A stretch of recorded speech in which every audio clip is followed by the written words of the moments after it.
साथ शुभम। इस समय मेरी मौजूदगी पटना आईएमए हॉल में है और अभी यहाँ पे आप देख सकते हैं कि श्री राष्ट्रीय राजपूत करणी सेना की जो है आज यहाँ पे एक सम्मेलन रखा गया है, जहाँ यहाँ पे जो लोग जुड़े हैं इससे उनको यहाँ पे सम्मान दिया जा रहा है। उनके साथ साथ जो है यहाँ पे उनको प्रमाण पत्र दिया जा रहा है। अभी हमारे साथ जो है श्री राजपूत करणी सेना के जो प्रदेश अध्यक्ष हैं विक्रम सिंह, उनसे हम बात करने का प्रयास। सर, क्या कुछ कारण है जो आज यहाँ पे कार्यकारिणी की बैठक करनी पड़ी? फिर से बोलिए क्या कुछ कारण है सर कि यहाँ पे आज जो है पटना में आपको कार्यकारिणी की बैठक करनी? नहीं, ये तो एक विधिवत कार्यक्रम है और ये पिछले 2 महीने से ये डिसाइडेड था।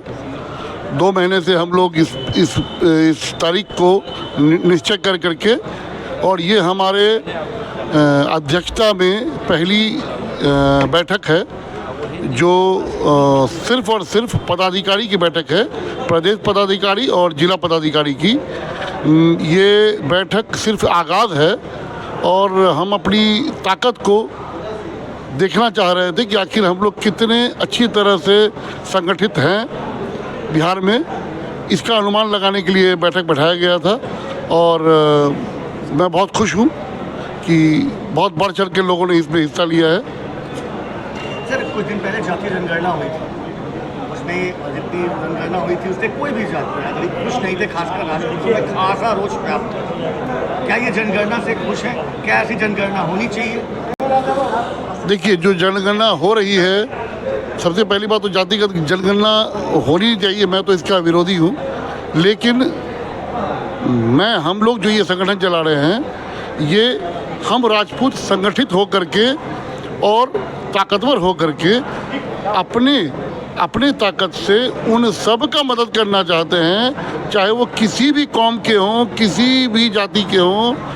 अगर हमारे पास ताकत रहेगा तभी हम लोग किसी को मदद कर सकते हैं, किसी लाचार को, किसी मजबूर को सहायता कर सकते हैं। जब हम ही खुद संगठित नहीं रहेंगे तो हम कैसे किसी का भलाई कर पाएंगे? इसी मोटिव पे हम लोग काम कर रहे हैं। आदिकाल से राजपूतों को, क्षत्रियों को रक्षक कहा गया है, लेकिन एक ऐसा रक्षक आपके अध्यक्ष रहे, उनकी हत्या होती है और बहुत देर हो जाती है, विलम्ब होती है, एक तो पकड़े भी गए हैं अपराधी। क्या कहना चाहेंगे आप? उनकी जो हमारे जो पूर्व अध्यक्ष अमर शहीद सुखदेव सिंह गोगावड़ी जी की जो हत्या हुई थी, उसके बारे में तो हम पिछले जब से हत्या हुई है हम लोगों का कोई ना कोई ऐसा दिन नहीं रहा जिस दिन हम लोग इसके बारे में चर्चा नहीं किए हों। वो एक कायराना हरकत थी, एक शेर को कह लीजिए कि घेर के नहीं, चुपचाप छुपके से, धोखे से मारा गया। वो शेर को अगर खुलेआम चुनौती मिलती तो शायद परिणाम कुछ और होता। वो चुपके से, धोखे से मारा गया। अपने लोगों ने उनको धोखा दिया। जब वो निहत्थे थे, उनका सारा हथियार जो उनके पास था वो जमा था इलेक्शन की वजह से। उस समय को चिन्हित करके लोगों ने उन्हें घात लगा करके उन पर हमला किया। प्रथम स्वतंत्रता सेनानी बाबू वीर कुंवर सिंह जी, उनका जन्म स्थल जगदीशपुर के दलीपुर गाँव। कार्यक्रम सारे जगदीशपुर में होते हैं, गांव वालों में रोष व्याप्त है। आपके प्रदेश उपाध्यक्ष से भी मैंने पूरे सिंह जी से बात की क्योंकि वो भोजपुर जिले से आते हैं। आज तक उनके गांव में उनकी कोई प्रतिमा स्थापित नहीं हो पाई, जबकि कागजी तौर पर बहुत कुछ बयान दिए गए। आप क्या कहना चाहेंगे और आपकी करणी सेना की पहल क्या होगी? वीर कुंवर सिंह जी का जो प्रतिमा वहाँ स्थापित होना है छत्तीसपुर में, उसके बारे में उनका गांव है दलीपुर से 3 किलोमीटर दूर दलितपुर में, तो वहाँ पे जो स्थापित होनी है, इसके बारे में आज से करीबन 15 दिन पहले चर्चा हो रही थी। और ये जो हम लोगों ने आज शंखनाद किया है राष्ट्रीय राजपूत करणी सेना का, इसके बाद हम लोग सिर्फ कार्यक्रम ही करेंगे। पूरे साल हम लोग कार्यक्रम करेंगे जिसमें कि वीर कुंवर सिंह जी के साथ जो उनके सम्मान में जो करना है वो भी, उस पर भी हम लोग उसको भी चिन्हित किए हुए। इस कार्यक्रम के माध्यम से आप समाज को क्या संदेश देना चाहेंगे? इस कार्यक्रम के माध्यम से बिल्कुल संदेश साफ है। हमारी यही कोशिश है कि हम सब जितनी भी वैमनस्यता है उसको ख़त्म करके सामाजिक तौर पर मतभेद रखें, मनभेद न रखें, उस मोटिव से। और ये संगठन जो है वो ये कह कर के लोगों को संबोधित करती है कि मैं हूँ ना, संगठन है आपके लिए। आप कहीं भी किसी भी जगह पे हैं, किसी भी परिस्थिति में हैं, अगर आप संगठन को आवाज़ दीजिएगा तो वो आएगा और वो मैं हूँ की भावना से आपकी मदद करेगा।